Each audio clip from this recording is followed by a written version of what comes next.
Welcome to the Rassling Show, emulating live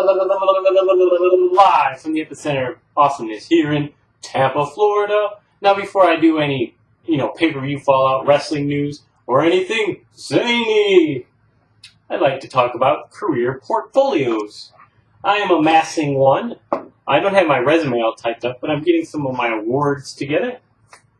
These two awards I got, I'm taking pre-law, like paralegal classes, and they're a lot of work. I wouldn't say they're hard, but it's just a lot of work and memorizing and writing. So, it's something. It's an accomplishment. It's definitely hard to get.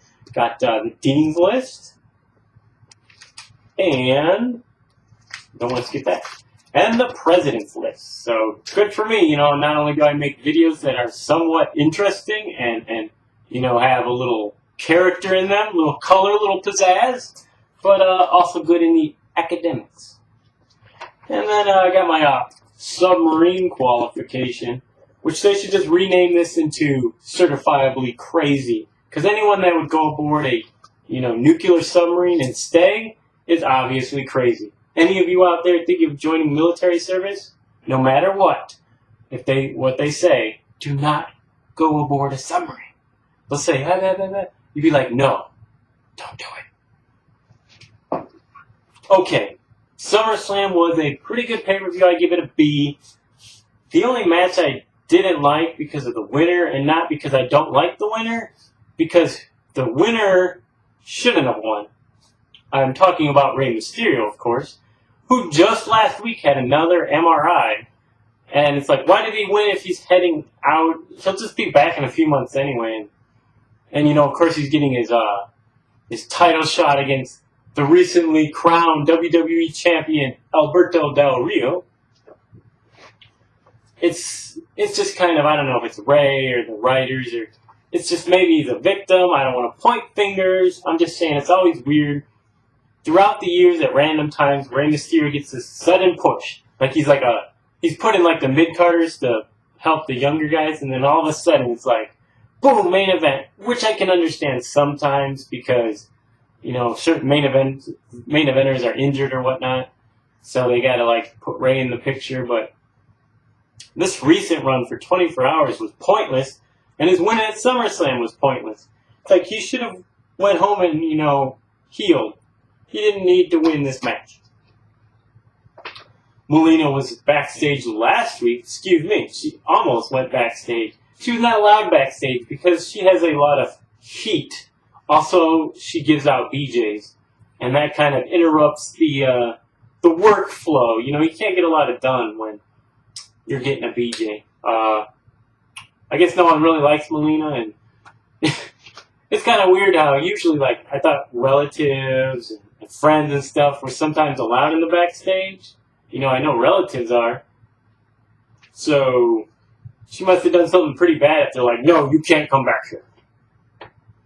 So, yeah. Well, the WWE 12 game, their roster looks pretty good. Steve Blackman's not in the game yet, so that's kind of upsetting. Also, Just Joe. That better be a downloadable character. Maurice, I finally found out, is out of action because of, I believe it was a hernia or something in here. She blew up or something. Something inside her blew out, and she's out.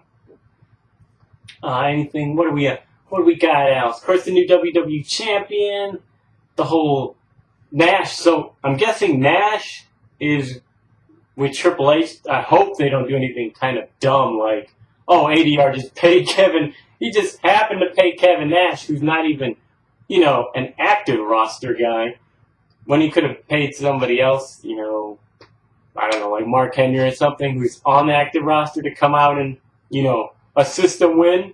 But I'm guessing this is Triple H's way of getting at Punk, so that's kind of cool. And if that's true, CM Punk's going to cut a nice promo on the Click, like how they dominated wrestling for the last 20 years. So it'll be interesting. For TNA and indie news, we're going to do something a little different today. We have a correspondent here on the Rassling Show, so we'll go ahead and go over to him for all your TNA news. So take it away, Wrestling Fan. Oh, hello, this is Wrestling Fan, hosting TNA's Flesh Cycle, a little news segment. And first off, I'd like to say, thank goodness Grumpy Cheeto's dead. You know, I'm still on the air, and he's dead. So even though it would be inappropriate to laugh, I will choose to do it anyway. Ha ha ha. Anyway, wrestling fans here to tell you some TNA news. Because, you know, Black's kind of getting tired of TNA, and they're so, you know, shitty, and kind of like this bathroom. You know, they stink, but I can cope with it. I have a high tolerance for pain. So first off, Kurt Angle's going to be in a movie called The Warrior. You know, I guess it's like about a warrior or something, and, yeah, it's going to be like on DVD. I think this is going to hurt TNA's credibility because, you know, it's one of the direct-to-DVDs, and wrestlers aren't usually good actors. So, yeah, Hulk Hogan's old, and thank goodness he's going to wrestle Sting at Bound for Glory. That's awesome. Not only going to be a Sting and Hulk Hogan in 2011 wrestling, but we're going to have Crimson. Who the fuck is Crimson? You know, facing against the TNA champ, who currently is Kurt Angle. Heel Kurt Angle, might I add. You know, you gotta do the random swerves, work shoots, and what the hell, buckets of blood. Oh, speaking of buckets, remember Mr. Bucket? So they should redo that, right? Mr. Bucket was like a toy.